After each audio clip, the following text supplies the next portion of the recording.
Welcome and welcome back to Reading the Bible in a Year. My name is Tony, and today we're going to get to finish up Job. Job 40 through 42. Man, I've actually been really excited God is speaking.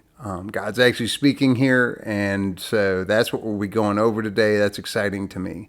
Also, some exciting things. This microphone is actually my piece came into the mail this afternoon. So I walked out to the mailbox and got it, plugged it up. It works super easy. I did a quick test video. Wow, Amanda, thank you so much. The sound is it's so much better. It really is different. You might not notice today, but I compared videos from old videos I had done and my test video, and this microphone is truly a blessing. It's not going to help me read no better, but I should sound a little bit better today. Also want to give a special shout out to Ramona Lisa. So Ramona, thank you. Ramona Lisa, thank you. I love the name. Thank you for subscribing and joining us on this journey to read the Bible in a year and trying to get closer to God. I know reading this Bible has helped me, and I hope it helps you. And it's because of all of y'all who've gone and liked and subscribed and commented. It's pushed it up through the algorithm. Ramona Lisa was able to find this just browsing YouTube, and this came up, and it's going to be a blessing to her. So if you're here today, thank you, Ramona Lisa. Appreciate you. And Tony's 2 cents for the day. You can take it or leave it. Again, I'm not a preacher. I don't know the Bible. I'm a sinner. I'm just trying to read the Bible for the first time all the way through now. So, I don't want to be like one of Job's friends and give people terrible advice, but take it for what it is. Went to the gym today, and today was it's leg day. So I hate that day. If you go to the gym, you might hate leg day too. It's just such a big muscle. It's hard. It's a harder day to do. And I didn't feel like it. But I know from working out, something I've done my whole life for a long time, and just a half-hearted, half-effort workout is better than no workout at all. And I think the same thing can be true for our walk with God, at least a little bit. Try a little bit. It's better than nothing, and hopefully these videos can make it easier for you to do that. So without any further ado, let's finish Job. Job 40 through 42. God's talking here.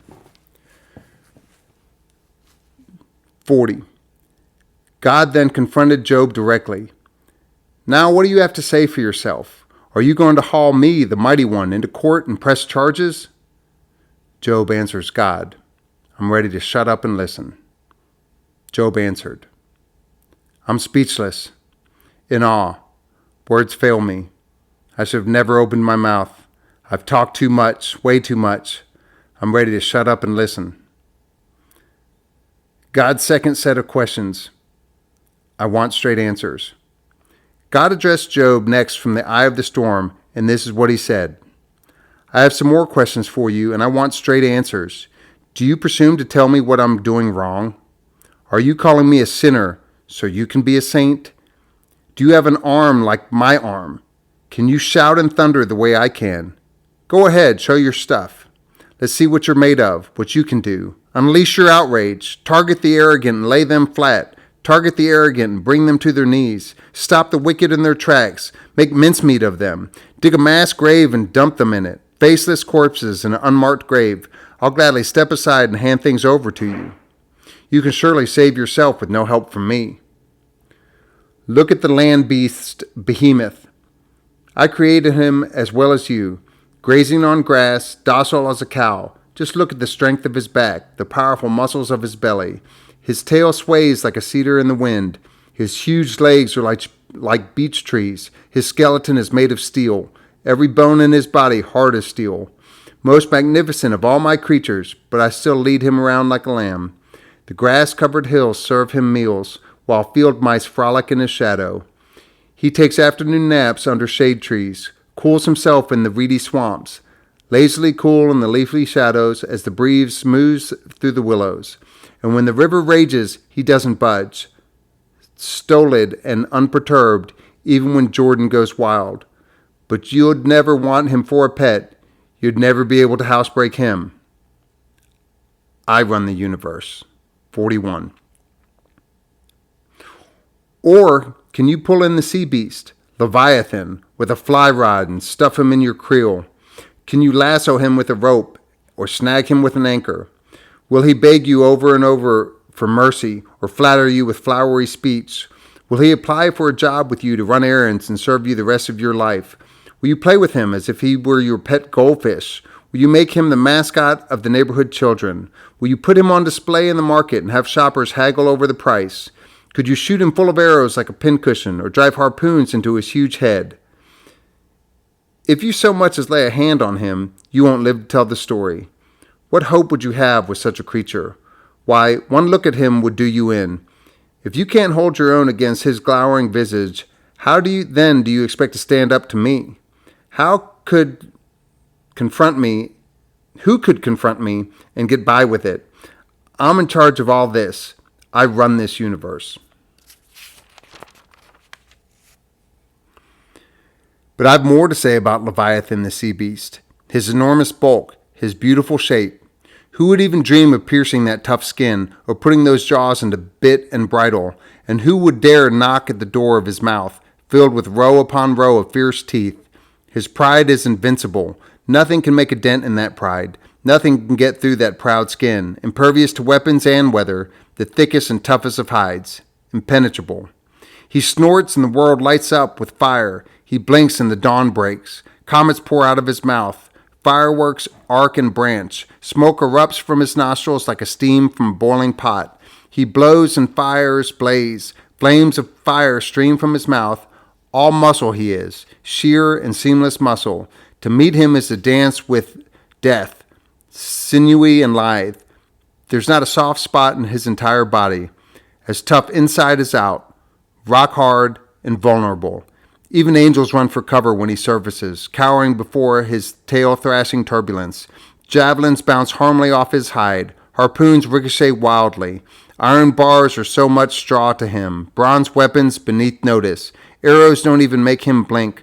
Bullets make no more impression than raindrops. A battle axe is nothing but a splinter of kindling.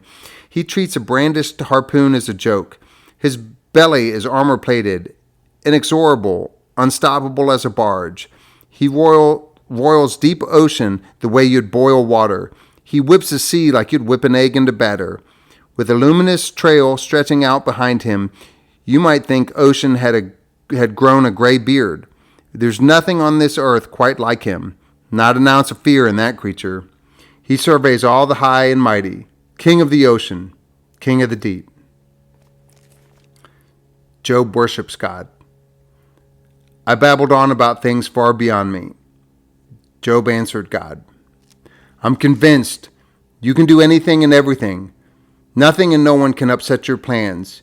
You asked, who is this muddying the water, ignorantly confusing the issue, second-guessing my purposes? I admit it. I was the one. I babbled on about things far beyond me, made small talk about wonders way over my head. You told me, listen, and let me do the talking. Let me ask the questions. You give the answers. I admit I once lived by rumors of you. Now I have it all firsthand from my own eyes and ears. I'm sorry. Forgive me. I'll never do that again, I promise. I'll never again live on crusts of hearsay, crumbs of rumor. God restores Job. I will accept his prayer. After God had finished addressing Job, he turned to Eliphaz the Temanite and said, I've had it with you and your two friends. I'm fed up. You haven't been honest either with me or about me, not the way my friend Job has. So here's what you must do. Take 7 bulls and 7 rams and go to my friend Job. Sacrifice a burnt offering on your own behalf. My friend Job will pray for you, and I will accept his prayer. He will ask me not to treat you as you deserve for talking nonsense about me and for not being honest with me as he did. They did it. Eliphaz the Temanite, Bildad the Shuhite, and Zophar the Naamanite did what God commanded, and God accepted Job's prayer. After Job had interceded for his friends, God restored his fortune, and then doubled it. All his brothers and sisters and friends came to his house and celebrated.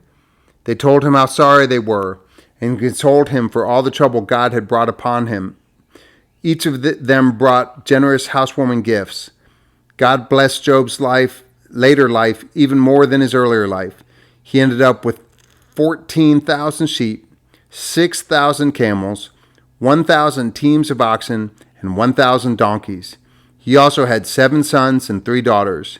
He named the first daughter Dove, the second Cinnamon, and the third Dark Eyes. There was not a woman in the country as beautiful as Job's daughters. Their father treated them as equals with their brothers, providing them the same inheritance. Job lived on another 140 years, living to see his children and grandchildren, 4 generations of them. Then he died, an old man, a full life.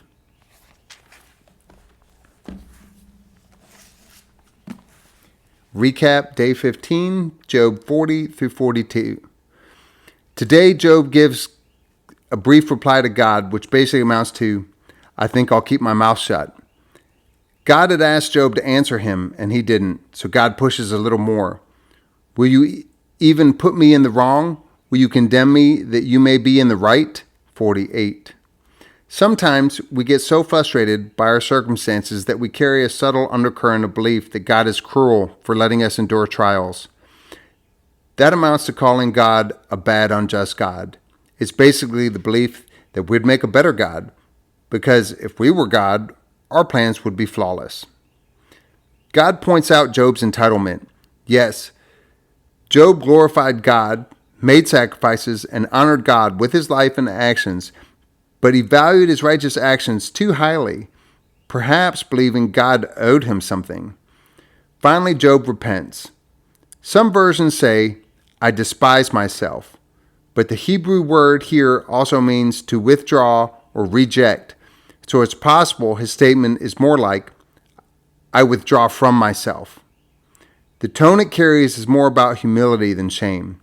Shame feels like an accusation about who you are as a person, someone who is undeserving of love.